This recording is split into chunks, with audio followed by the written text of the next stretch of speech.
Assalamualaikum warahmatullahi wabarakatuh dan salam Malaysia Madani. Ini adalah perkongsian maklumat daripada Pejabat Penerangan Daerah Langkawi. Anda ingin menyemak kesahihan sesuatu berita? Kini lebih mudah dengan iPhone. Hanya dengan beberapa langkah mudah, anda boleh mendapatkan maklumat yang sahih.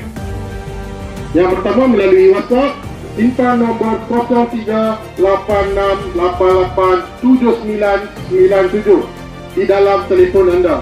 Yang kedua, mesej. Hantar mesej dengan maklumat atau berita yang ingin disampaikan ataupun yang ingin disimak.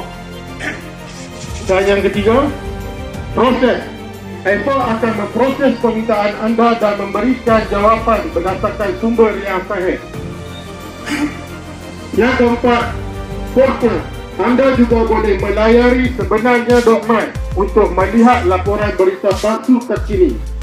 Jangan mudah terpedaya dengan berita palsu. Gunakan iPhone sebagai rujukan anda untuk memastikan maklumat yang tepat dan sahih. Sebarkan kepada keluarga dan rakan-rakan agar kita semua menjadi masyarakat yang lebih bijak menilai maklumat. Perkongsian maklumat ini disampaikan oleh Pejabat Penerangan Daerah Langkawi. Sekian, terima kasih.